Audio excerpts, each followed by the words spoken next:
వేకువ జామున దేని కొరకనంటే ప్రభువును మనం కలిసే సమయం. అది మన్నా మైదానంలో ఉంది. ప్రజల్ని పిలిచి దేవుడు అంటున్నాడు, వెళ్ళి ఆ మన్నాను తెచ్చుకోమని అన్నాడు. అయ్యా ఎప్పుడు వెళ్ళమంటావు? వేకువ జామునే లేచి వెళ్ళమని అన్నాడు. పొద్దునే లేచి వెళ్ళిపోయినారు. ఇంకా సూర్యుడు ఉదయించక ముందే వెళ్ళిపోయినారు. మన్నా తెచ్చుకున్నప్పుడు అంట ఆ మన్నా ఎలాగుందంటే ఫ్రిడ్జ్ లో పెట్టినట్టు, ఫ్రీజర్ లో పెట్టినట్టుగా ఉంది, ఫ్రెష్ గా. కొందరు బద్దకస్తులు ఉన్నారే, 6 గంటలకు లేచి వెళ్ళినారు. ఈ లోపు సూర్యకిరణాలు దాని మీద పడ్డాయి, మంచు మీద పడ్డాయి.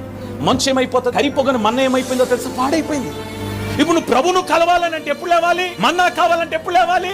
అయ్యా ఎంత ప్రార్థన చేసినా, ఉపవాస ప్రార్థన ఉన్నా మేము ఎందుకు దీవించబడట్లేదు? ఇది కొందరి ప్రశ్న. నువ్వు వేకువ లేస్తే కదా మన్నా. ఇప్పుడు ప్రభువును కలవాలంటే లేచి అలా కూర్చుంటే సరిపోయిందా? లేచి మోకరించు, కలుస్తాడైనా నిన్ను. ఎంత కష్టమైనా సరే, నువ్వు ఎంత అలిసిపోయినా సరే, ఒక అరగంట అయినా సరే ఆయనతో మాట్లాడు, ఆయన్ని కలువు. అప్పుడేదో కన్నీరుడు, అప్పుడేదో కృప కొరకు